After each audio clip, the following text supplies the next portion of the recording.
Shalom, apa kabar? Kita bertemu kembali dalam acara renungan harian yang akan saya upload setiap harinya. Saya harap renungan harian ini memberkati kehidupan saudara. Saat ini kita berbicara tentang hidup yang tenang atau hidup tenang. Saudaraku, semua kita berharap bahwa kita punya hidup tenang.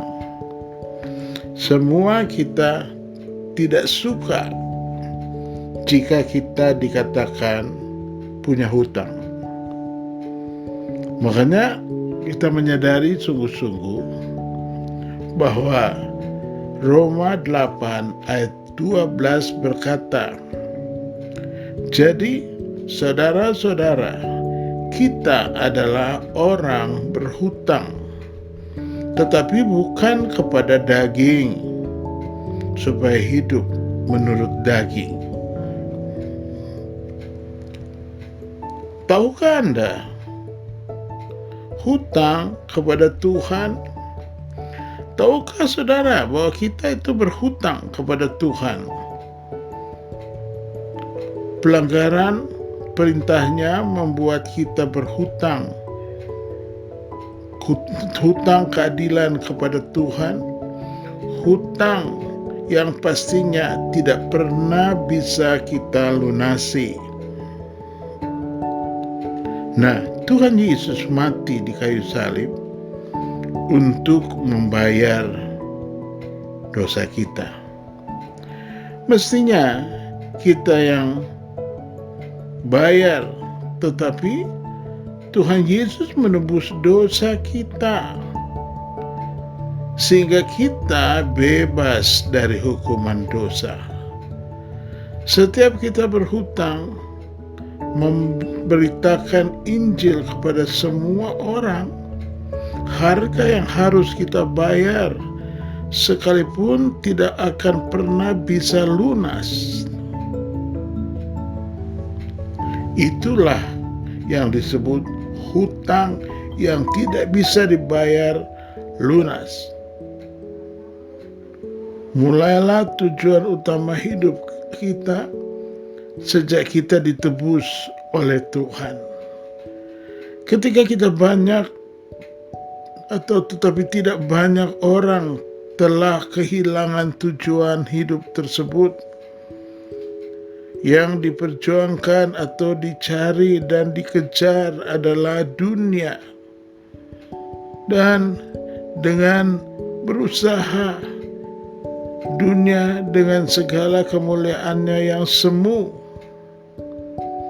banyak orang yang kehilangan gairah dan semangat hidupnya karena bergeser dari tujuan utama di atas itu.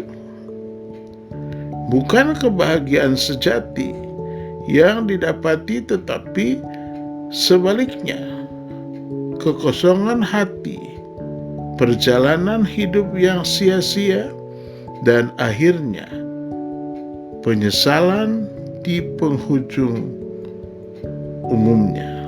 Penghujung hidup kita yang akan dilihat kita hidup menyenangkan dan membayar hutang, dan jujur kita tidak bisa bayar hutang. Makanya Tuhan Yesus mati di atas kayu salib menebus dosa kita. Kehilangan tujuan berakibat fatal dalam hidup kita.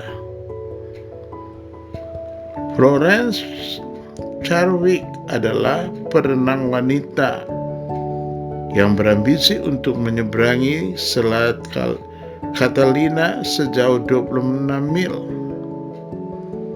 Hari itu tampak hamparan es dan kabut yang begitu tebal. Ketika Florence memulai perjuangannya, setelah hampir 16 jam berjuang berenang, Florence menatap ke depan namun ia hanya melihat kabut tebal. Ia tidak melihat daratan, dan akhirnya ia memutuskan untuk menyerah.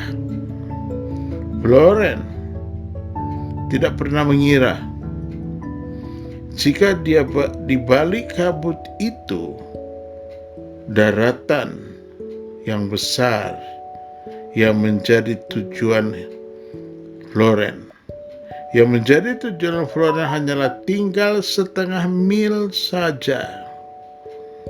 Florence sangat menyesal karena menyerah justru di saat ia hampir berhasil. Florence menyerah bukan karena dinginnya air, bukan pula karena kelelahan, tapi Florence menyerah karena dipikirnya daratan masih jauh. Ia kehilangan tujuan. Saudaraku yang kekasih, sudah tahukah saudara tujuan hidup yang harus saudara raih? Saat ini saudara di mana? Apa posisimu? Jangan mengulang kesalahan Florence yang satu ini. Anda dan saya adalah orang-orang yang berhutang kepada Kristus, dan Kristus telah melunasinya. Jangan melihat ke belakang, jangan melihat keadaan, jangan melihat suasana yang dingin, tapi lihat Tuhan. Karena begitu Tuhan hadir, maka keadaan berubah. Jangan bimbang atau ragu hadapi hidup ini. Percaya, pertolongan Tuhan selalu baik. Tuhan Yesus memberkati.